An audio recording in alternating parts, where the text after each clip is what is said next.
Bom, eu pensei num tema aqui para a gente, porque eu percebo que isso gera muita confusão, assim, em termos de né, tanto desenvolvimento quanto análise de pesquisa. Eu acho que falar um pouco sobre o que eu quero falar hoje talvez ajude vocês a conseguir planejar pesquisas de uma forma um pouco melhor e até ficar um pouco mais claro com relação ao que é o objetivo de vocês, né, quando vocês estão fazendo ou desenhando uma pesquisa.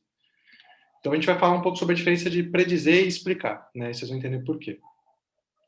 Vamos começar por predizer. Várias vezes, o nosso objetivo de pesquisa vai estar relacionado com prever algum evento, né? Então, a gente tem um desfecho qualquer que a gente quer prever. A gente quer prever, por exemplo, sei lá, chance do paciente não evoluir com a terapia, né? A gente quer prever o nível de incapacidade dele ao longo do tempo. A gente pode querer prever várias coisas. E aí, né, a definição de previsão é literalmente o ato de prever, né? Mas isso não é uma coisa mágica e nem envolve bola de cristal ou evidência, né? Prever ou predição em estatística envolve um tipo muito específico de análise, né? Então, como é que a gente pode prever o futuro que não aconteceu? Basicamente, a gente vai ter várias ferramentas para fazer isso, né? Mas normalmente o jeito que elas funcionam é muito parecido. Com base numa tendência de comportamento dos dados no presente e no passado, a gente consegue desenhar modelos que usam essa tendência para prever qual seria a tendência se as coisas continuassem da forma como continuam. Então, a gente consegue prever, basicamente com o histórico de dados, né, que vocês estão vendo, por exemplo, a oscilação dos dados de uma variável, né, ao longo dos anos, e aqui é uma linha de regressão, ou uma linha de tendência, e aí a gente consegue imaginar que mesmo que a gente não tenha mais dado a partir desse momento, a gente conseguirá prever qual seria a continuidade dos dados. Isso é uma forma de predição. Mas, no geral, as formas de predição, elas envolvem uma lógica um pouquinho diferente. Eu vou tentar explicar a lógica dessa imagem, porque eu não sei se está todo mundo acostumado com o que significa uma imagem como essa, né? Ó, a gente tem aqui duas variáveis, preço pelo peso. Não me perguntem do que, só peguei a imagem para a gente ilustrar uma coisa aqui. Cada pontinho desse, gente, é um dado, né? Um dado e ele está plotado numa relação de peso por preço. É, o que a gente pode fazer é tentar entender o comportamento desses dados e encaixar ele numa tendência de comportamento. A gente tem aqui uma tendência, né? Ela não é uma tendência linear, ela é uma tendência quadrática, né? Se a gente fosse falar. Então, o dado vem até certo ponto, na verdade, ele vem decaindo e depois ele começa a subir. Isso é uma tendência quadrática. Isso aqui é uma linha de regressão, né? Que acompanha essa tendência. Então, qual que é a ideia, né? A gente consegue, através de modelos estatísticos, entender como que aparentemente os dados se comportam e a gente consegue, inclusive, ter um intervalo de confiança deles, que é essa areazinha mais cinza aqui. E aí, com base nisso, por que isso é importante? Porque se eu sei mais ou menos como os dados se comportam e eu sei mais ou menos, eu tenho uma medida de confiança sobre esse comportamento dos dados, significa que, por exemplo, se a gente quer inferir preço, que é o desfecho, e você me dá o peso, a gente consegue, com alguma confiabilidade, saber qual seria o preço dado aquele peso. Então, essa é uma outra forma de predizer. Você entende a relação, né, de um conjunto de variáveis para explicar alguma coisa, né? Então, preço, mas podia ser dor, podia ser incapacidade, podia ser qualquer coisa da nossa área.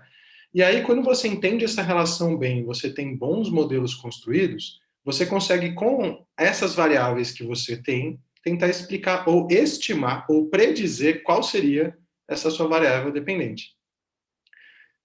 Então, isso aqui, gente, é basicamente como funciona qualquer modelo de regressão. Mas qual que é o ponto? No geral, a gente não lida com relações de duas variáveis, né? A nossa mente humana tem dificuldade de entender a relação de mais de duas. Isso aqui, por exemplo, é um hiperplano. É uma reta de regressão quando você tem duas variáveis explicativas para uma variável dependente. Então, imagina que isso aqui é dor, isso aqui é, sei lá, peso da pessoa, isso aqui é medo do movimento. Então, quando você tem mais de duas variáveis explicativas, você sai daquela relação bonitinha que eu mostrei e começa a entrar num hiperplano. E aí, quanto mais variável explicativa você tem, mais difícil é para a nossa mente humana conceber como que seria esse treco, né? Como é que o sistema determina essa reta, né? Ele basicamente pega cada pontinho é um dado e ele consegue estimar a distância, o que seria a reta que minimiza a distância entre esses pontos. Por exemplo, é um exemplo, uma forma, né, da gente fazer uma regressão. E aí, de novo, Se você tem esse modelo aqui desenhado, eu consigo, com base nesses dados aqui, dessas variáveis, digamos, né, eu tenho medo do movimento e idade, ou peso, eu consigo estimar quanto seria essa variável aqui, num determinado raio de confiança, tá? Então, basicamente assim funcionam modelos de predição. O que eu posso prever? Eu posso prever várias coisas na nossa área, né? E aí eu vou ter diferentes ferramentas para fazer isso. Eu posso prever, por exemplo, a chance de ocorrência de um evento. Ah, vamos pegar um paciente com uma dor no ombro, né? E ele foi indicado para cirurgia. Eu quero prever se esse paciente tem. Qual é a probabilidade de ele ter falha cirúrgica? Não dele perder a cirurgia, mas de ele, por exemplo, não apresentar melhora clínica uma vez que ele seja submetido. Tem alguns critérios para definir falha cirúrgica. Na lombar, se eu não me engano, é se ele não melhorar pelo menos, acho que 30% de dor e incapacidade. Isso é o critério de falha cirúrgica na lombar. Então eu quero prever qual é a probabilidade desse paciente exclusivo, com base nas variáveis que ele está me apresentando no pré-cirúrgico, dele não evoluir bem. Bom, eu posso querer prever, por exemplo, uma coisa mais contínua. Ah, qual será o nível de incapacidade dele no SPAD daqui a um ano? Peguei um paciente com dor no ombro aguda e eu quero prever o nível de incapacidade dele daqui a um ano. Beleza, posso usar outros modelos de regressão para fazer isso. Modelos que vão chegar a curvas diferentes e vão tentar explicar de forma diferente.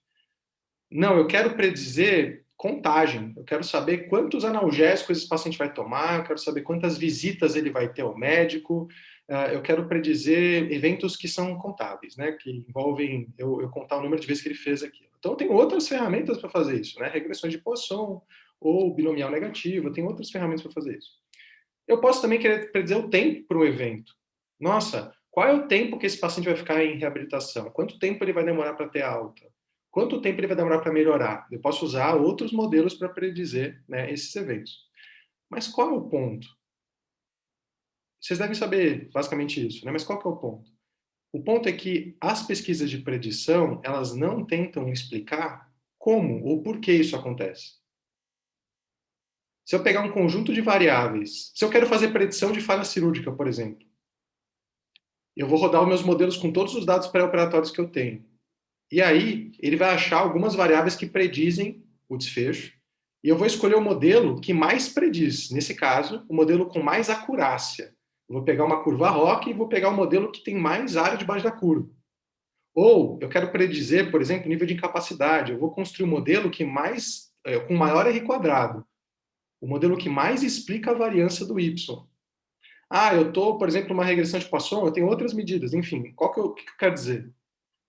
As variáveis que vão entrar no modelo de predição não são necessariamente variáveis que têm alguma relação causal com o desfecho. Esse não é um objetivo de modelo de predição. Você não quer explicar como as coisas acontecem.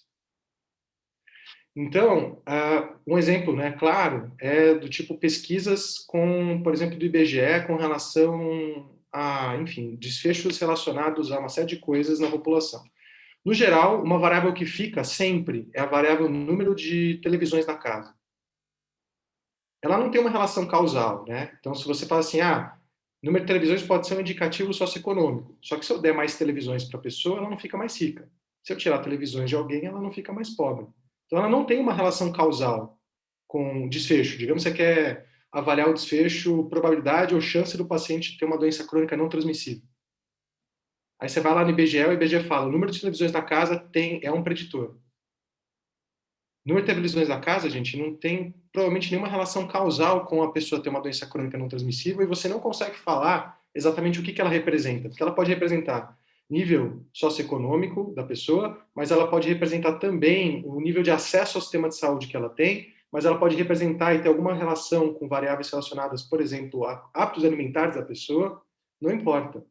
Você quer pegar o modelo mais acurado, independente das variáveis que explicam esse modelo. Esse é um ponto importantíssimo. Então, quando o objetivo nosso numa pesquisa é predizer algo, você tem que partir do pressuposto que você não quer saber a relação e você não quer tentar achar uma explicação causal para aquele algo. Então, se eu achei que idade, sexo, se a pessoa dirige ou não carro e, enfim, onde ela mora, são preditores de falha cirúrgica, eu não preciso inferir essa relação, ela não necessariamente é causal. E eu não preciso discutir isso, porque o objetivo de um trabalho de predição não é explicar. é achar um modelo que mais prediz, para tomar melhores decisões na prática clínica com relação ao que você quer predizer. Então, modelos ou estudos de predição têm algumas vantagens, né? Ele permite que você construa modelos que maximizem a predição do que você quer predizer. Então, você constrói um modelo que mais aumenta a chance de, ou tem uma maior acurácia para predizer um evento, que tem um poder explicativo maior para predizer, por exemplo, a oscilação de uma escala SPAD ao longo do tempo. Mas qual que é a desvantagem, né? Normalmente você pode tentar predizer coisas a partir de vários desenhos de estudo longitudinais. Obrigatoriamente você precisa de estudos longitudinais. Você pode tentar predizer várias coisas. A questão é que se você, normalmente os dados, principalmente em ciência de dados, né, na área do mercado, como eles não são coletados com bons desenhos de estudo, desenhos que tentam minimizar vieses, apesar de você conseguir construir modelos muito acurados, muitas vezes, depende de onde o dado vem, faz com que esse dado não tenha muita generalização. Do tipo, se ele constrói um modelo que funciona para o plano de saúde a 1000, você vai testar na Sul-América, ele não funciona, ele não prediz. Mas, enfim, né, o objetivo do banco de dados ou de um estudo de predição muitas vezes não é responder tudo e explicar tudo, como é nosso objetivo na ciência, às vezes, explicar um fenômeno. O nosso objetivo é, na verdade, tentar predizer, né, aquele desfecho. E, às vezes, tudo bem, se eu quero construir um modelo que prediza coisas para minha empresa, se ele predizer bem coisas para minha empresa, tá ótimo. Ele não precisa explicar mais nada além dos dados da minha empresa. Eu não preciso explicar como isso acontece. A gente tem hoje formas muito robustas de tentar predizer coisas, né? Toda a hype de inteligência artificial, em específico do machine learning, que é uma área de inteligência artificial, se baseia na ideia de tentar predizer coisas, né? E dentro do machine learning específico, que é essa sub-área da inteligência artificial, a gente tem basicamente 3 tipos de modelos. Os modelos não supervisionados, então, exemplos de modelos ou de técnicas não supervisionadas, né? São técnicas onde você não tem um desfecho. Você quer agrupar pessoas por características em comum, você não quer predizer um desfecho. Então, por exemplo, análise de cluster é uma análise não supervisionada. Análise fatorial é uma análise não supervisionada. Você quer dimensionar ou redimensionar as variáveis de acordo com as próprias variáveis X ali. Então, você não quer saber sobre um desfecho. São modelos que te ajudam a entender o seu dado, mas eles não te permitem extrapolar o que você achou para coisas fora da sua amostra. Então, por exemplo, se eu rodei uma pesquisa com 10 países sobre tentando clusterizar sobre alguma coisa, usando algumas características, se eu colocar um 11º país, acabou, eu tenho que fazer de novo, porque esse meu modelo com 10 países, ele só funciona para aqueles 10 países. Ele não serve para eu conseguir extrapolar coisas para fora dos meus modelos. Diferente, por exemplo, dos modelos supervisionados. Uma regressão é um modelo supervisionado. Eu tento entender um conjunto de variáveis que explica Y, e aí depois eu tenho o desfecho, eu treino o meu modelo com base nos meus dados para ele aprender a predizer melhor Y. Então, dor, Y é dor, por exemplo. Eu tenho um monte de variável que prediz dor. E aí eu treino o meu modelo para ele achar a melhor forma de predizer dor. Tem que fazer sentido? Não, não tem. Porque os modelos de machine learning conseguem achar sentido nos dados de uma forma que a gente humano não consegue. Eles vão pegar variâncias pequenas de dados que se comportam juntos, e ele vai construindo camadas e camadas e camadas ali de análises que a gente não consegue entender, e ele acha um modelo que prediz super bem alguma coisa. Falar que alguma coisa é preditor no estudo de prognóstico, por exemplo, não necessariamente implica causalidade. Então, esses são pontos importantíssimos, né? E as técnicas de machine learning supervisionados, eles não estão nem aí para explicar. Eles querem predizer bem o evento. Se predizer bem o evento, tá lindo. E você tem outra forma, que são os aprendizados supervisionados, onde como se você punisse o modelo quando ele tenta ir por um caminho que você não quer e você reforça quando ele vai por outro, enfim. É um modelo de predição muito acurado também. Mas essas técnicas, elas são técnicas mais apuradas de predição. De novo, predizer não significa explicar, não significa a gente tentar achar, né, ou explicar muito bem o fenômeno, que é o que a gente tenta fazer sempre na ciência. A gente tenta explicar alguma coisa, levantar hipóteses, trazer literatura, construir um racional. A gente levanta as hipóteses do estudo, a gente planeja as análises para tentar entender se aquilo de fato explica. Mas quando a gente quer predizer, a gente não tem que explicar. Não é o objetivo de um estudo de predição explicar. Eu vou dar um exemplo do mercado para vocês, de uma técnica empregada de predição, muito bem empregada, por sinal. O robô Laura é, na verdade, fruto de uma startup, Laura, e ele surgiu com a ideia de tentar predizer, primeira coisa que ele queria predizer, que eles tentaram construir, ele tentava predizer deterioração clínica. Uma coisa dos modelos de machine learning é que eles normalmente são muito narrow, né? Eles não têm uma inteligência muito generalista, assim. Você treina eles são muito bons em fazer aquilo. E aí, o que eles tentaram construir? Eles construíram um robô que, dentro de um hospital, ele ficava rodando o tempo todo, de forma contínua, a ficha do paciente e coletando dados estruturados, são aqueles que estão nas caixinhas, né, que são sistematizados, e dados não estruturados, do tipo, o que os profissionais de saúde escreviam no prontuário dele, as evoluções, ele pegava o laudo dos exames de imagem, e ele ficava compilando esses dados com o objetivo de tentar predizer deterioração clínica, ou probabilidade de deterioração clínica. Qual? Qualquer tipo de probabilidade de deterioração clínica que levasse o paciente a um risco aumentado de mortalidade. Com o tempo, né, e o Laura usou uma estratégia inteligente, ele construiu a base de análise, ele fez uma API gratuita e plugou em sei lá quantos hospitais, até ele coletar dados. E hoje o Laura é uma das maiores startups brasileiras nesse sentido. Esse algoritmo de predição de deterioração clínica, hoje, ele gera esses dados são reais, tá? Ele gera uma redução de custo com o paciente de mais ou menos R$6.000. Eles fizeram um case, por exemplo, onde eles controlaram, né, em séries temporais, um hospital, esse hospital aqui, o Márcio Cunha. Eles viram que eles conseguiram reduzir nesse tempo que eles ficaram lá um custo, né, geraram uma economia de R$5,5 milhões para esse hospital. A redução de mortalidade induzida pelos hospitais que estão com Laura é de 25%, e o tempo médio de internação, a redução é de 10%. O Laura ele consegue detectar com 92% de acurácia, quando as melhores equipes de sepsi detectam com 69%, se não me engano. Ele consegue detectar com 92% de acurácia deterioração clínica 7 horas antes de qualquer sinal clínico ficar evidente. E aí ele avisa o sistema, nos hospitais onde o Laura avisa o sistema, o time de antissepse, né? Ele produz esses desfechos aqui.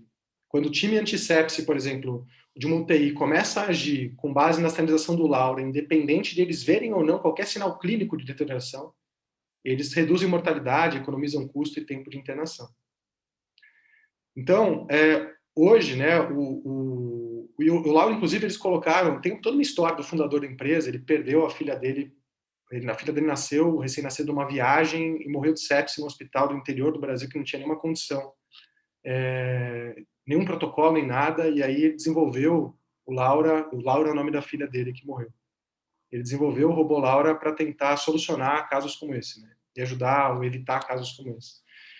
E o ponto é que o Laura tem um sistema que ele fica com uma TV na UTI, por exemplo, e ele começa a enviar bip para o celular dos WhatsApp, né? Ele envia um WhatsApp message para o celular da equipe de sepsi, por exemplo, e se a equipe não responde dentro de determinado tempo, o robô, ele começa numa TV que fica na UTI a tocar um alarme em cima da cama do paciente que está em risco de evoluir ou ter deterioração clínica. Então, foi um esquema que ele fez para tentar avisar as pessoas, né, os acompanhantes e a equipe, dando chance para a equipe responder, mas se a equipe não responde, ele avisa, ele torna público que alguém vai deteriorar clinicamente, ou tem probabilidade de deteriorar clinicamente. Como ele faz isso? Quais são os dados? Não importa. O objetivo do Laura não é explicar porque o paciente tem deterioração clínica. É predizer deterioração clínica e tomar decisões com base nisso. Então, esse talvez seja um exemplo muito claro de um objetivo de uma pesquisa de predição. Não importa os dados. Não importa o que exatamente o Laura entendeu, está entendendo, né, e está usando naquele indivíduo específico para predizer. Importa que ele prediz com acurácia. Esse é o objetivo de uma pesquisa de predição e de um algoritmo de predição. Tudo bem? Bom, beleza. Então, e aí, beleza? Qual que é a diferença disso para explicar? Quando a gente quer explicar, na verdade a ciência se baseia em tentar explicar as coisas, né? Basicamente toda a ciência. Mas existe uma área da ciência chamada inferência causal, que é uma área onde, é uma disciplina, na verdade, da ciência, onde você tenta explicar como os fenômenos acontecem. Por que eles acontecem? Você tenta encontrar associações ou até entender causalidade, para que você possa entender melhor um fenômeno e agir melhor sobre ele. Então, é uma ciência que tenta trazer ali para a gente conhecimento sobre como a gente tem que desenhar estudos para poder fazer, né, levantar premissas e hipóteses, e como a gente tem que analisar esses dados, investigar, trabalhar em cima desses dados para que a gente possa tirar conclusões. E uma premissa importantíssima de inferência causal, quando a gente quer explicar alguma coisa, é que a gente tem que primeiro desenhar ou escrever as nossas assumptions, né, as nossas premissas, antes de tirar conclusões. Então, antes de eu sair analisando o dado ou planejando estudo, eu tenho que desenhar, né, e eu vou mostrar para vocês uma forma que é amplamente utilizada na área de inferência causal para desenhar as assumptions, e a gente vai planejar o estudo e as análises com base nesse desenho, e não com base no que a gente acha uma vez que tem o dado. O maior erro, então, que a gente já começa a ver é, na pesquisa de predição, a gente normalmente faz predição querendo explicar. Não, não é o objetivo da pesquisa de predição. Nas pesquisas, ou quando a gente quer explicar, muitas vezes, a gente planeja o estudo para coletar o dado, mas na hora que a gente vai fazer a análise, a gente vai analisando, muitas vezes, por mais que você faça um pré-planning da análise, né, você planeje ela antes, a gente vai analisando, mas não, a gente não para entender se a gente, talvez, para aquilo que a gente quer responder, deveria olhar para algumas outras coisas, deveria controlar por algumas coisas. Principalmente em estudos observacionais, a gente tende a não fazer isso muito bem. Então, uma das premissas da inferência causal, de tentar explicar, é desenhar as assumptions antes de tirar conclusões. Uma forma da gente desenhar as assumptions é chamado de Directed Acyclic Graphs, ou gráficos acíclicos diretos. Existe toda uma prova matemática do que eu vou mostrar aqui para vocês, mas para a gente, clínicos e pesquisadores que não trabalham com modelos matemáticos, né, e a gente nosso objetivo não é provar matematicamente isso aqui de fato acontece como acontece, porque já está provado, a gente pode usar os DAGs para a gente poder desenhar as nossas assumptions. Então, por exemplo, esse aqui era um estudo que estava tentando entender probabilidade de mortalidade relacionada ao pulmão, né, a doenças pulmonares. E aí eles queriam entender, por exemplo, se existia uma associação, né, entre doenças cardíacas e mortalidade relacionada ao pulmão. Mas para eles poderem responder essa pergunta, esse objetivo, eles tiveram que desenhar, com base no que a gente tem na literatura hoje, qual seria uma boa relação causal, quais variáveis têm talvez alguma relação causal com o desfecho. E aqui eu vou descrever alguns termos comuns do DAG que vão facilitar a gente interpretar esses gráficos. Primeiro, por que chama Directed Acyclic Graphs? Gráficos acíclicos diretos. Acíclicos porque eles não fazem o loop neles mesmos. Esse é um dos princípios dos DAGs. Eles escrevem uma relação de causalidade entre as variáveis. Eu não tenho daqui voltando um para cá. Né? Você só tem retas num sentido, nesse exemplo aqui. Cada reta, cada flecha aqui aponta uma relação que é entendida como causal, ou uma relação de associação. Você entende que essa aqui tem probabilidade sobre a chance dessa aqui acontecer na população. Existe alguma relação causal. Então, cada reta é um path, é um caminho. A gente tem as variáveis descendentes, que são as filhas, né? Então, por exemplo, eu tenho aqui doença cardíaca. Doença cardíaca é como se fosse uma variável pai, ou uma variável, né, que é um ancestral de mortalidade relacionada ao pulmão. Enquanto mortalidade relacionada a um pulmão é um ancestral, uma variável ancestral de doenças cardíacas. Existem alguns caminhos diretos, né? Então, por exemplo, a gente vê que as doenças cardíacas afetam a mortalidade relacionada ao pulmão de forma direta, mas ela também tem uma via indireta através de estatinas, porque pessoas com doenças cardíacas têm maior probabilidade de tomar estatina, e tomar estatina tem probabilidade de influenciar na mortalidade por doenças cardíacas. Por exemplo, essa é uma hipótese que o estudo estava pensando, tentando responder, inclusive, esse DAG exclusivamente. Aí tem pontos importantes aqui para a gente entender, que são os tipos de relações entre as variáveis. Um collider é uma variável onde a gente tem dois ou mais caminhos convergindo, colidindo nessa variável. Então, por exemplo, smoking, aqui o fumar, é um collider. Eu tenho o nível de renda caindo sobre, com uma relação causal desenhada para fumar, idade com uma relação causal desenhada aqui para smoking, sexo com uma relação causal desenhada para smoking. Smoking é um collider. O que significa? Significa que se eu estiver estudando, fazendo esse meu estudo, e eu não ajustar pelo smoking aqui, essas variáveis aqui, elas não começam a se confundir. Mas se eu ajustar a variável por smoking, eu abro uma porta, e aí se eu tiver no meu estudo, o que pode acontecer se eu estiver fazendo uma análise de regressão, ou uma análise de correlação, por exemplo? Imagina, é uma análise de regressão. Dependendo do que acontece, eu começo a ter alguma associação entre essas variáveis aqui, porque eu abri esse caminho aqui que estava fechado. Esse é um ponto importante dos acyclic graphs, né? A gente entende que eles conseguem mostrar para a gente quais os caminhos estão abertos ou fechados, e esses caminhos estão abertos influenciam na chance da gente encontrar associações entre as variáveis, que às vezes não tem associação causal. Vou dar um exemplo para vocês, tá? Vamos pensar aqui, ó. Se eu quisesse entender a relação entre doença pulmonar e estatinas, elas não têm uma relação direta, não tem nenhuma seta de doenças pulmonares aqui, né, para a estatina. Só que o que acontece? Eu tenho uma causa comum entre elas, que é o nível de renda. Se eu não ajusto o meu modelo por essa causa comum, eu tenho o que é chamado de backdoor path. A porta de trás está aberta. E se eu fizer um estudo vendo correlação entre estatina e doença pulmonar, eu vou encontrar correlação. Mas não porque elas têm correlação uma com a outra, mas porque elas têm uma variável em comum, uma causa comum, que faz com que elas oscilem na mesma frequência. Os dados variam juntos. E se eu olho só para os dados, eu encontro que eles variam juntos. Tem correlação. Se eu não controlo por essa variável, eu vou achar que tem alguma associação aqui quando não tem. Então pensa o que os modelos veem quando eu tento explicar. Eles acham associação quando os dados caminham juntos. Associação não é, ou correlação não é causalidade. Se eu quiser saber se essa associação é causal, se existe causalidade, eu preciso levar em consideração outras variáveis que podem influenciar na chance delas acontecerem. Isso aqui é uma variável de confusão.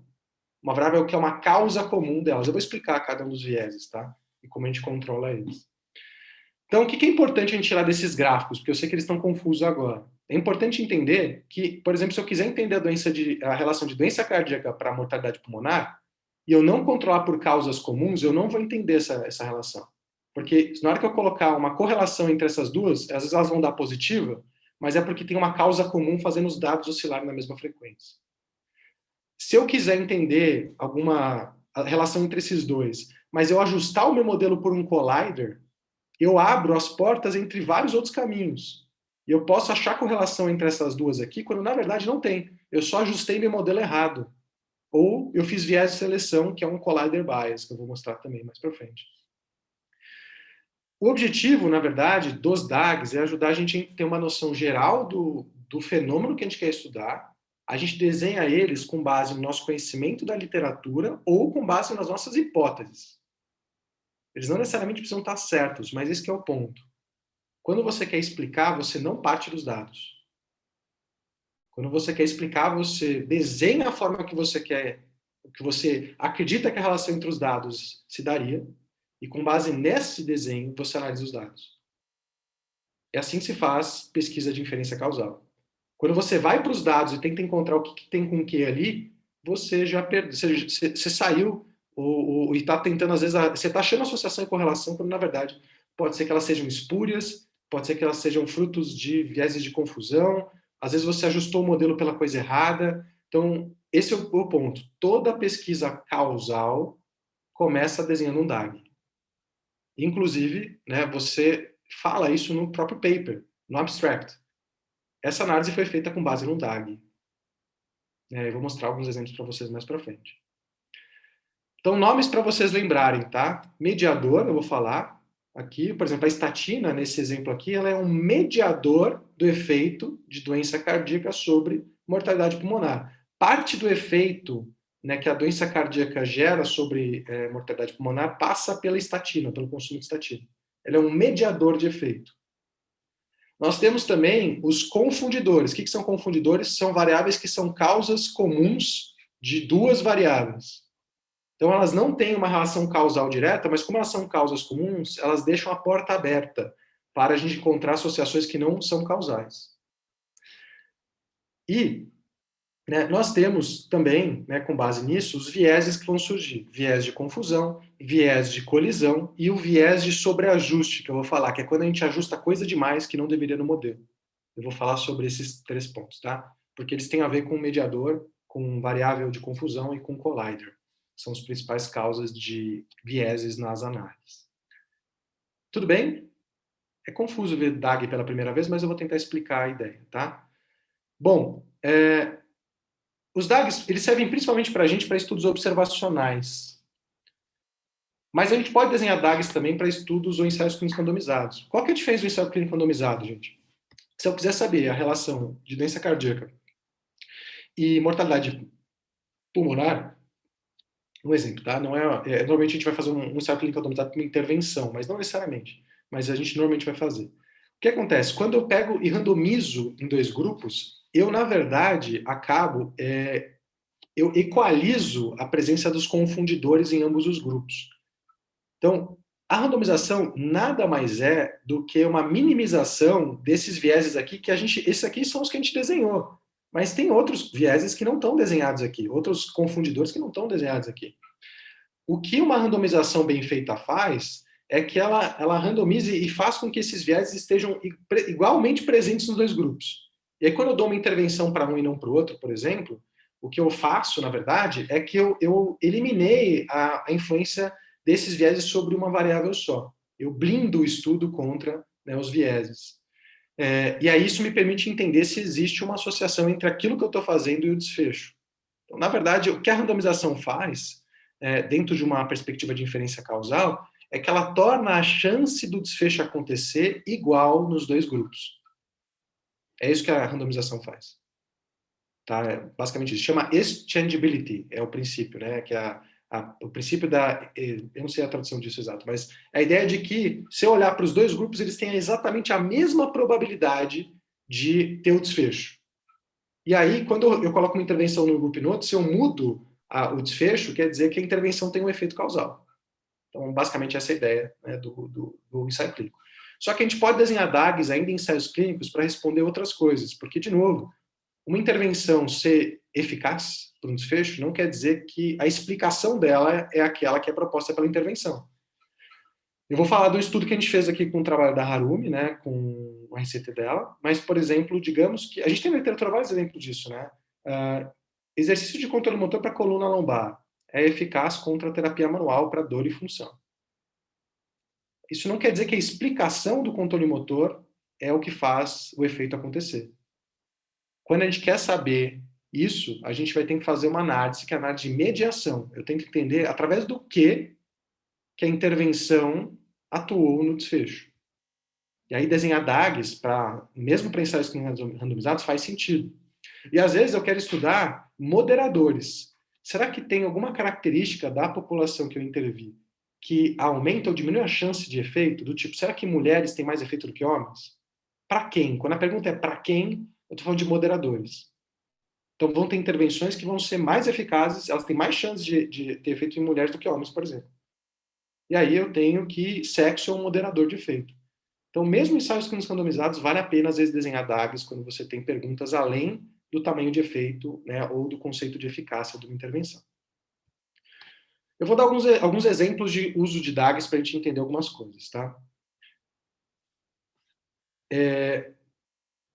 A gente tem na literatura, por exemplo, um exemplo clássico, assim, bem crasso mesmo, sobre essa associação. Existe uma associação de, acho que 0,88%, uma correlação, tá? Entre tomar sorvete e morrer por um ataque de tubarão. Essa é uma correlação real, do mundo real. E aí, numa perspectiva de inferência causal, a gente entende que essa via está fechada, certo? A pessoa não pode, pelo menos se a gente não for dar explicações espiritualistas, morrer por ataque de tubarão e depois tomar sorvete. Essa via está fechada. Então, essa via continua aberta. Tomar sorvete tem uma correlação muito grande com morrer por ataque de tubarão. Ou seja, existe uma probabilidade de quase 90% de uma pessoa que toma sorvete morrer de um ataque de tubarão. Isso significa que se eu fizer uma campanha nacional para as pessoas, né, educando as pessoas para elas não tomarem sorvete, eu vou diminuir o número de mortes por ataque de tubarão? É pouco provável.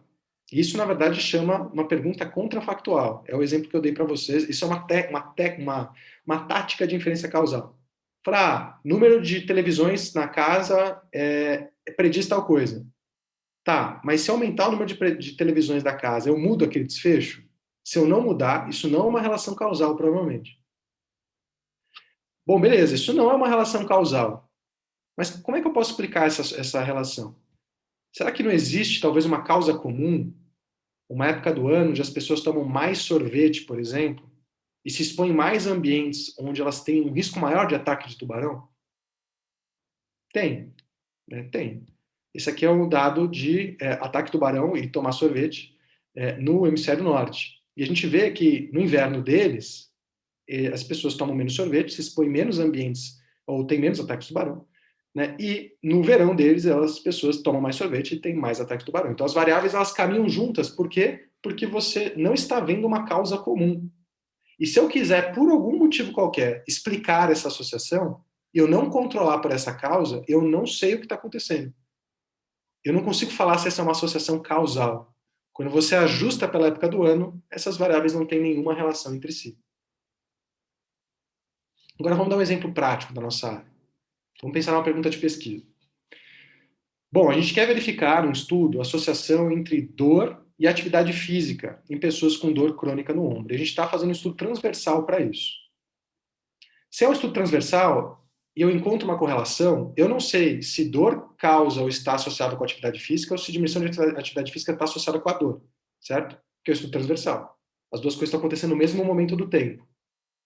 Então, se eu não desenhar muito bem minhas assumptions, eu não consigo responder essa pergunta. Se eu encontrei uma correlação aqui, não quer dizer nada. Absolutamente nada. Então, eu deveria ter desenhado minhas assumptions antes. E aí talvez eu teria, por exemplo, algumas noções de que existem confundidores aqui. A idade pode ser uma causa comum para a dor e pode ser uma causa comum para diminuição de atividade física. Pessoas com mais idade têm mais probabilidade de ter dor e têm mais probabilidade de ter ou de fazer menos atividade física. Presença de comorbidades também. Pessoas com múltiplas comorbidades talvez tenham mais chance de ter dor e tenham mais probabilidade de não fazer atividades físicas. Pessoas que não praticavam atividades físicas antes talvez tenham mais chance de ter dor e tenham mais chance de não fazer atividade física. De forma que, se eu quiser saber essa relação e não controlar por essas variáveis, eu não vou saber essa relação. Então, certo, para eu conseguir de fato falar essa relação é causal, seria eu ter desenhado num DAG tudo que pode influenciar o paciente ter dor e reduzir a atividade física, e eu tentar planejar o meu estudo e as minhas análises para contemplar essas coisas. Se eu não fizer isso, eu não estou definindo uma associação causal. Eu posso estar encontrando uma correlação espúria, eu posso estar encontrando uma correlação fruto de viés de confusão. Então eu preciso contemplar essas variáveis na minha análise se eu quiser, de fato, explicar, responder a pergunta. Dor tem associação com atividade física? Então esse é um exemplo, no caso, de viés de confusão. Bom, nós temos outros vieses. Existe um viés chamado viés de colisão. Vamos pensar uma outra pergunta. Eu tenho como objetivo, nessa pesquisa, verificar se existe associação, no estudo transversal, por exemplo, entre dor e medo da dor relacionada ao movimento em pacientes com dor crônica no ombro. Digamos, ela podia ser assim, ou ela podia ser ao contrário, não tem problema, tá? É só um exemplo. A seta podia estar para cá também, se vocês quiserem. Mas vamos pensar uma coisa. A gente pegou esses pacientes do ambulatório. E no ambulatório vem pacientes com mais incapacidade funcional. Afinal, esses são os pacientes que buscam ajuda. Ou seja, eu estou fazendo eu estou condicionando meu estudo num colisor. Na população, vão ter pessoas com diferentes níveis de incapacidade funcional, com dor no ombro e medo de movimento. Mas eu peguei pessoas do ambulatório que têm mais incapacidade funcional. E aí o que eu fiz? É como se eu tivesse ajustado a análise pelo colisor. Eu abro essa porta aqui, ó. E às vezes eu estou fazendo um estudo vendo só correlação aqui, e aí está dando que tem correlação ou associação, mas essa porta está aberta. E, na verdade, eu não sei se tem. Talvez eu esteja sob efeito de um collider, que é o collider bias, o viés de colisão. Se eu de fato quisesse saber a relação entre essas variáveis, eu não poderia condicionar a essa aqui. Eu deveria pegar pessoas com diferentes níveis de incapacidade funcional, né? Por que isso aqui é um collider? Porque mais medo do movimento pode ter uma relação com causar mais incapacidade funcional, mais dor pode ter correlação com mais incapacidade funcional.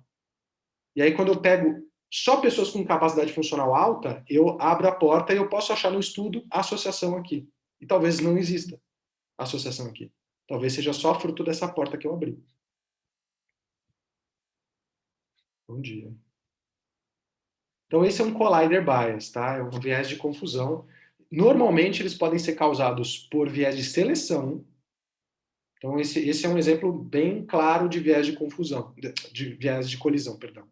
Quando a gente seleciona uma população específica, né, do ambiente específico. E aí eu posso introduzir esse tipo de viés. Mas eu posso ter outro tipo de collider bias, do tipo na análise. Quando eu classifico a minha análise por um collider, ou eu condiciono a minha análise estatística a um colisor, a uma variável que é uma via final comum de outras variáveis, eu acabo abrindo a porteira. Eu vou dar um exemplo de um collider bias que eu fiz no estudo e eu corrigi depois, mais para frente, tá? Vou falar de um viés de colisão. Bom, nós também podemos ter viés de sobreajuste. Que tralha é essa? Digamos que a gente tem uma pergunta de pesquisa. Eu quero fazer uma pesquisa para verificar se existe associação entre dor e incapacidade funcional em pacientes com dor crônica no ombro. Esse é o meu objetivo de pesquisa.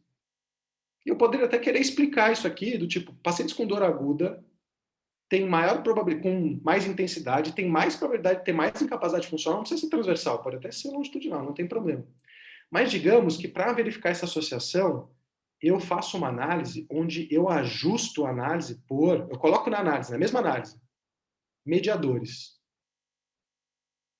Então eu queria saber, olha, a intensidade da dor aguda está associada com incapacidade funcional daqui 3 meses, e aí na mesma regressão, por exemplo, na mesma análise estatística, dentro dela, eu coloco medo da dor relacionado ao movimento e alta eficácia, que são prováveis mediadores dessa relação. O que pode acontecer? Vamos pensar uma coisa. O efeito total de uma relação é o efeito total dessa sobre essa. Quando eu coloco na análise essas variáveis aqui, é como se eu tivesse ajustado as parte das variáveis que causam o efeito total. Então, digamos que eu tenha 10 de efeito total. Essa aqui causa, ou é responsável por 2, esse caminho aqui, esse por 3. Sobra 5 aqui. 5 aqui que são variáveis que a gente não está medindo, mediadores que a gente não está colocando aqui. Se eu colocar essas duas na análise, é como se eu estivesse falando a seguinte pergunta. Eu estou fazendo, na verdade, esse é o statement. Independentemente de todas as variáveis que estão nessa regressão, existe ou não uma associação entre dor e incapacidade funcional. É isso que uma regressão fala para a gente. Independentemente de todas as variáveis que estão ajustadas nesse modelo, existe uma associação entre essa e essa. Quando eu coloco mediadores no modelo, eu quebro o efeito total. Eu posso deixar de ver efeito, porque eu ajustei o modelo pelas variáveis, ou pelas variáveis que são parcialmente responsáveis por gerar o efeito. Então, se eu não tiver desenhado isso antes, eu, por engano, colocar um mediador no modelo de regressão, ou na hora que eu estou tentando explicar uma associação, eu posso não encontrar associação, porque eu coloquei variável que não devia ali. Isso é bem comum, a gente colocar mediadores nos modelos, e isso quebra o efeito da tua pergunta. Você quer responder isso aqui, tem influência nisso, associado com isso, só que você colocou variáveis que escondem esse efeito e você não acha essa associação. Isso é um viés chamado viés de sobreajuste. O viés de sobreajuste pode acontecer em análises onde você coloca mais de uma variável. No caso, vão ser normalmente análises mais múltiplas. Se a gente fosse falar por análise, né, do tipo, as outras, viés de confusão, viés de collider, o viés de confusão principalmente, ele normalmente é fruto de você não fazer análises robustas o suficiente. Você está fazendo medidas de correlação, por exemplo, para responder a tua pergunta. Se você faz correlação, é ataque de tubarão, tomar sorvete. Se tem alguma variável de confusão ali, a análise de correlação não contempla ela. Você pode achar uma correlação quando, na verdade, não existe nenhuma. Então, pode ser que eu esteja numa análise pouco robusta, eu posso estar sujeito a esse viés. Numa análise mais robusta, eu posso até controlar por confusão, mas a gente vai lá e começa a colocar tudo que a gente tem no modelo. Nossa, eu coletei 20 variáveis, eu vou colocar tudo que eu tenho no modelo. Além de talvez eu não ter tamanho amostral e dado para fazer isso, que deixa meu modelo mais impreciso, eu também posso, sem querer, colocar mediadores. E aí eu posso quebrar o efeito daquela associação, mesmo que ele exista. Eu estou escondendo ele por um viés de sobreajuste. Então, ele é mais provável de acontecer quando você tem mais variáveis e tenta modelar elas juntas, né? De fato. Esses são só alguns dos principais vieses que acontecem em termos de planejamento e análise de estudos quando a gente quer explicar. Mas são os mais comuns. O viés de colisão é muito comum, principalmente na hora de selecionar a amostra. A gente comete viés normalmente de colisão quando a gente condiciona a população que a gente está estudando por uma característica específica. Do tipo, eu pego pacientes com muita incapacidade, eu tenho um collider. Se tiver qualquer associação ali de collider com aquela variável, eu posso abrir uma porta ali para confusão. E eu também posso abrir portas de confusão nas análises, né? Não é só jogar as variáveis nas análises, não funciona assim. Eu posso começar a achar associações que não existem ou quebrar associações se eu faço isso. Então, o que é o importante? Né? Quando a gente vai fazer análises, principalmente observacionais, a gente precisa, de novo, desenhar as nossas assumptions antes. O estudo começa, logo depois que você faz o teu objetivo de pesquisa, a gente deveria fazer um DAG. A gente deveria descrever um DAG. E aí, dependendo do DAG, a gente sabe, por exemplo, se a gente tem que ou não ajustar. Então, por exemplo, quando tem confusão, digamos que eu queira saber a relação entre E e O. E tem uma variável C, que é uma causa comum de E e de O. Então, eu sei que se eu quiser saber sobre essa associação aqui, eu preciso ajustar o meu modelo por o C. Se eu não ajustar o modelo pelo C, eu não vou responder essa pergunta aqui. Aqui, por exemplo, eu posso ter um viés de colisão. Eu peguei pacientes, eu queria saber a associação entre E e O, só que eu peguei pacientes com alta incapacidade funcional. E tanto E quanto O colidem na incapacidade funcional. Isso é um collider. Se o collider está na seleção do estudo, tem viés. O estudo tem viés. Mas, às vezes, o collider está na análise. E o ponto é, a gente tem que evitar o collider, tentar ajustar o condicionar pelo collider, ou por selecionar uma população específica, ou por colocar o collider na análise, porque se você colocar o collider numa regressão múltipla, você introduz collider bias também. E aí, eu não tenho que ajustar. Se tem collider, eu não devo ajustar pelo collider, porque se eu ajustar pelo collider, eu abro a porta para a confusão entre essas variáveis aqui. E quando eu quero verificar o efeito entre E e O, por exemplo, e eu tenho um mediador, eu não tenho que colocar o mediador ali. Se eu não quiser ou não estiver estudando mediação, que é um tipo diferente de análise. As análises de causal mediation têm como objetivo identificar mediadores. Mas se eu quero identificar uma associação entre E e O, por exemplo, e eu coloco um mediador numa análise, eu vou estar cortando esse efeito pela metade, ou pela porcentagem que aquele mediador corresponde ao efeito. E eu posso deixar de ver uma associação quando, na verdade, ela existe. E, de novo, se a gente não desenhar antes as nossas assumptions, não desenhar um DAG antes, a gente pode deixar comer uma bola e deixar passar um mediador e colocar numa análise depois, onde não deveria.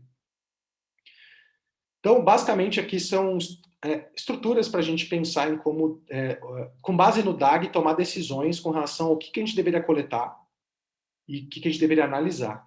Tá? E aqui eu vou falar dois estudos, né, um que eu sou o primeiro autor e outro que eu sou colaborador, onde eu tentei explicar coisas e eu usei DAGs. Uma parte do meu doutorado envolveu eu testar, a minha pergunta era, né, eu desenvolvi uma escala no meu mestrado que ela avalia a distribuição da dor em movimentos de pacientes com dor no ombro. Então, foi uma escala onde a gente pegou uma população de pacientes com dor no ombro, selecionou um conjunto de atividades e tarefas, né, que para eles representavam as queixas deles do dia a dia, e a gente construiu um instrumento de medida e validou ele, que analisava não a intensidade da dor, mas o quanto ela espalhava nesses movimentos, se ela era mais discriminada e precisa, ou se ela era mais generalizada. Essa é esse que a gente desenvolveu. E aí, no meu doutorado, o que eu queria responder? Uma das perguntas que eu queria responder. Ainda é comum na literatura a ideia de que dor é igual a lesão, e que, portanto, quando a dor acontece no movimento, muitos clínicos e pesquisadores ainda entendem que dor em mais movimento significa mais lesão, ou mais estruturas acometidas. E era isso que eu queria responder. Então, eu queria tentar falsear essa hipótese de que mais dor no movimento era igual a lesões mais severas ou mais estruturas acometidas. Eu desenhei um DAG. Então, aqui é a minha variável dependente, essa é a minha escala, que detecta a dor, né, a distribuição da dor no movimento, é uma escala contínua, né, uma quantitativa contínua. E aí eu tinha os dados dos meus pacientes, eram 100 pacientes com dor no ombro, com ressonância magnética, e eu tinha a severidade do acometimento dos tendões do manguito rotador deles, e eu tinha também o número de tendões acometidos. E eu queria verificar se existe essa associação aqui. E eu desenhei os DAGs. Então o que eu percebi é, olha, para eu verificar essa associação aqui, eu, na verdade, não precisava ajustar os modelos por nada. O que eu não podia fazer era colocar incapacidade nesse modelo, que foi o que eu fiz na primeira vez. Porque a incapacidade é um collider. E na hora que eu colocar a incapacidade no modelo, eu abro a porta para outras coisas se influenciarem aqui se houver. Então, no primeiro modelo, e ó, é um estudo transversal. E incapacidade, numa relação de causa, num gráfico acíclico direto, a incapacidade seria uma consequência, né, do que eu hipotetizei. O que eu hipotetizei é que, olha, uma dor mais generalizada e mais movimento seria mais incapacitante, eu teria relação com a incapacidade. Não faz sentido, então, eu colocar incapacidade num modelo. Porque é como se eu estivesse pegando estudo longitudinal e tentando colocar no mesmo saco coisas que aconteceram em momentos diferentes do tempo. E nos primeiros modelagens eu coloquei incapacidade e vieram várias associações que não faziam nenhum sentido para mim. Aí eu desenhei melhor o DAG e eu entendi que, olha, a incapacidade e as coisas que estão influenciadas ou são influenciadas só pela incapacidade não fazem sentido nesse modelo. Se eu quiser saber a associação disso com isso e disso com isso, nesse meu modelo, eu só precisava colocar essas variáveis aqui juntas, não precisava ajustar por nenhum confundidor. E eu tinha que tomar cuidado com colliders. Beleza. Mas eu tinha uma segunda hipótese, né? Eu tinha uma segunda hipótese de que talvez a dor mais generalizada, espalhada em movimento, tivesse associação com algumas outras coisas, e era uma segunda hipótese que eu queria testar. Com o número de queixas musculoesqueléticas, né? Então, afinal, eu entendi, eu levantei a hipótese de que pacientes com mais queixas em mais regiões do corpo, musculoesqueléticas, tinham mais probabilidade de ter dor mais espalhada. A intensidade da dor também eu coloquei como uma condição que podia estar associada com a dor estar mais espalhada. Dores mais intensas, né, poderiam ser percebidas em mais movimentos. Eu coloquei também dor no repouso, talvez um sinal de que existe alguma sensibilização periférica. E eu coloquei aqui que duração da dor seria um confundidor dessa associação. Então, meu objetivo primário era responder essa pergunta, mas eu tinha como objetivo secundário entender se essas variáveis tinham algum efeito, alguma associação. Como é que eu conduzi as análises? Bom, então essa aqui é a tabela do estudo, tá? Eu fiz uma regressão múltipla linear, e aí no primeiro modelo, aqui são os parâmetros, né, univariados, então cada variável com uma variável dependente, mas aqui é o primeiro modelo. No primeiro modelo eu coloquei só as variáveis estruturais. O número de tendões acometidos e a severidade do acometimento de cada tendão do manguito. Supra, infra, sub e cabeça longa do bíceps.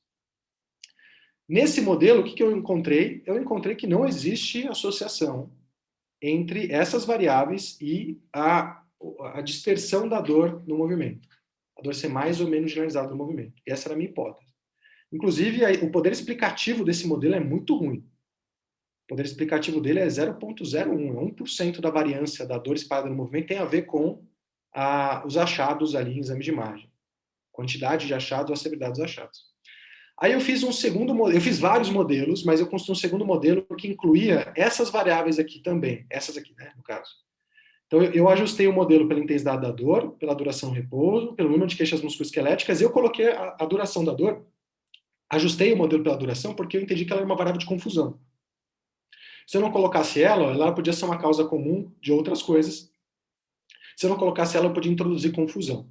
E o meu modelo final, além de ter um melhor poder explicativo, mostrou para mim que, olha, a única variável que dessas que eu entendi, que eu analisei, que tinha alguma explicação, alguma associação com o fato da dor ser mais ou menos espalhada no movimento, era o paciente ter dor no repouso.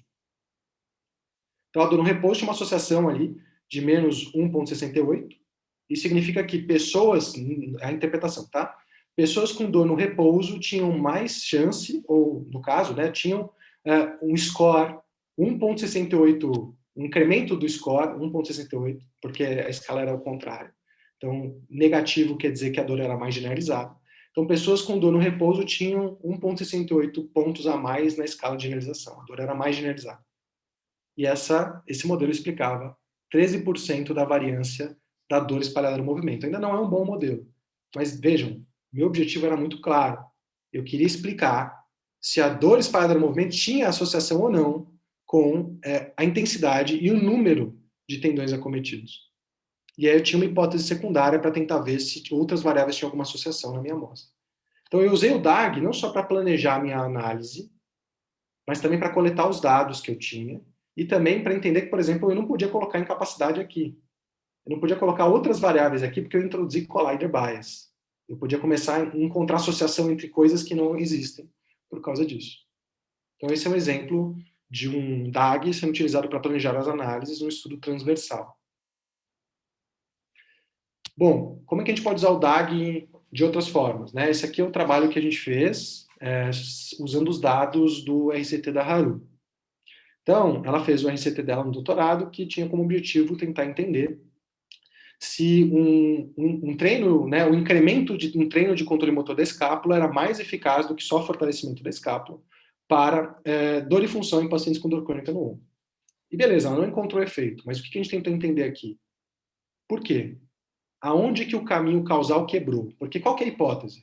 Bom, um treino de controle motor tenta mudar o padrão de movimento da escápula e a consciência sobre esses movimentos para, então, né, melhorar a dor e função. Então, o que aconteceu para que essa intervenção que foi hipotetizada, que ela ia ser benéfica, ela ia ser superior a fazer só fortalecimento, o que será que aconteceu para que ela não fosse? Então, a gente queria entender se ela atuava em cima dos mediadores que a literatura diz que a estabilização de escápula atua. A gente desenhou DAGs para dor e função. Né? Então, aqui é o tratamento, e a gente levantou como possíveis mediadores, né? Movimento da escápula, a posição da escápula do indivíduo no repouso, o movimento da escápula durante, né, a posição da escápula durante o movimento e a força dos músculos periescapulares. E no ensaio clínico, a relação entre o tratamento e o desfecho, ela está protegida pela randomização. A relação entre o tratamento e o mediador também está protegida contra a confusão pela randomização. Mas a relação entre o mediador e o desfecho não está. Você não randomizou pelo mediador. Então, pode existir viés de confusão entre o mediador e o desfecho. Causas comuns que influenciam, modulam o mediador e o desfecho. Então, a gente teve que colocar possíveis confundidores aqui dessa relação entre o mediador e o desfecho. E a gente fez as análises de mediação, levando em consideração essas variáveis de confusão. O que a gente achou? Essa tabela do estudo. A gente encontrou que, na verdade, o que é o PFA aqui? O PFA é o efeito do tratamento sobre o mediador. O que é chamado de PFB é o efeito do mediador sobre a intervenção.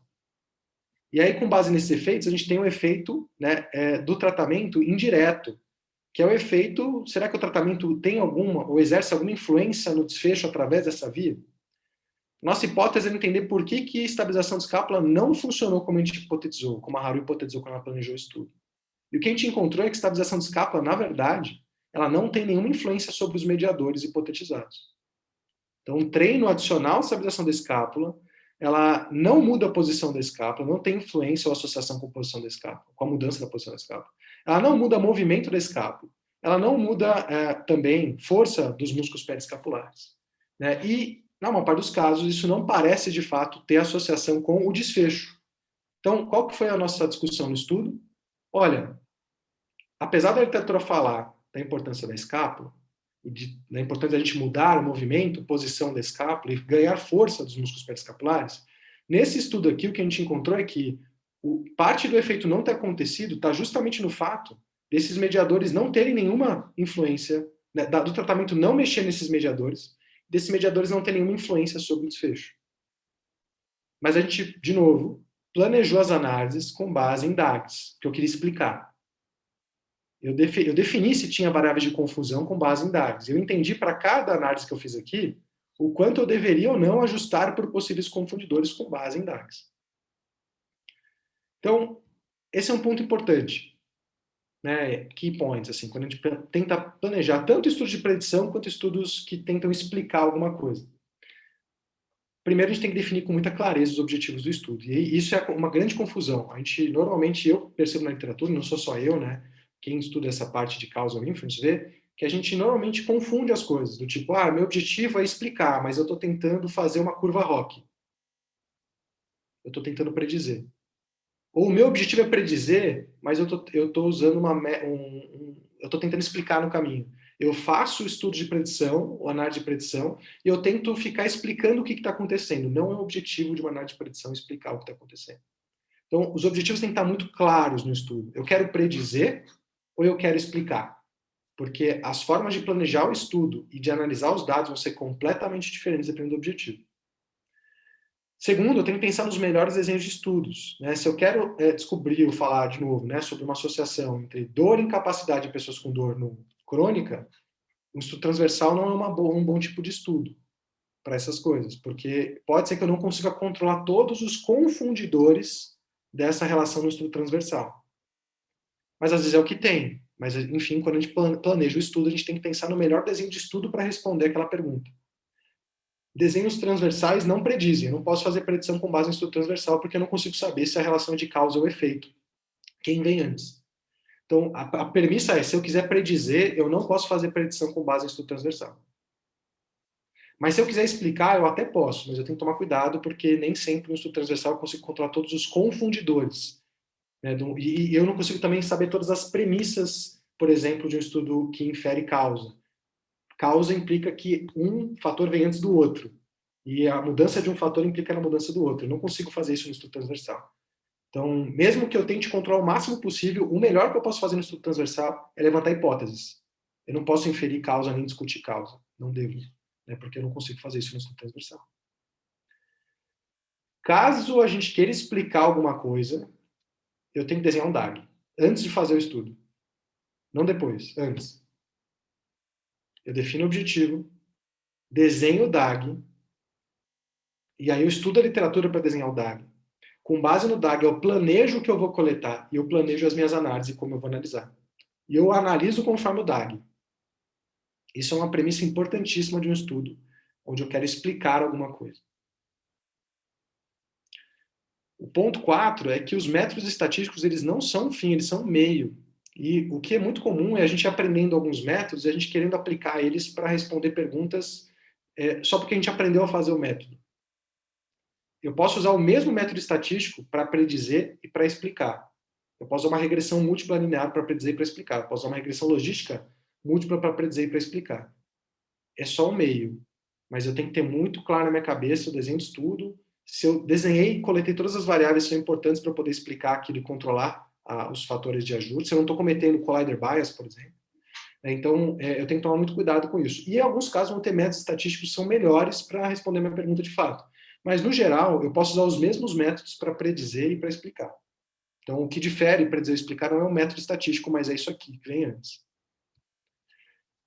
E o ponto 5, né, que eu acho que é importante, quando a gente quiser explicar ou predizer, tomar muito cuidado com inferências sobre causalidade, porque estudo de predição não tem nada a ver com querer explicar. Não é o objetivo de um estudo de predição explicar por que a coisa aconteceu. É só pensar no Laura. Ninguém consegue saber que dados que ele está usando para determinar determinação clínica. O modelo foi treinado para fazer isso. Não importa se o dado explica ou não explica o fenômeno. E olhar para o dado não vai me ajudar a saber se aquilo é uma relação causal. E quando eu estou tentando explicar, eu tenho que mesmo assim tomar muito cuidado com inferências de causalidade. Primeiro, porque em estudo transversal isso é impossível. Eu não posso fazer inferência sobre causalidade em estudo transversal. No máximo, eu posso levantar uma hipótese para ser investigado no estudo que, de fato, pode falar sobre causalidade. E eu tenho que tomar muito cuidado, porque nem sempre eu vou contemplar todas as possíveis variáveis e vieses, né, que podem existir numa análise. E apesar de existirem técnicas de sensibilidade para eu ver se eu consigo, o quanto eu estou exposto a viés, que eu não coletei, eu tenho que tomar cuidado com relação a isso. Tá? Esses são os pontos aí que eu acho que vale a pena a gente lembrar nessa diferença de predizer e explicar. E era isso, gente.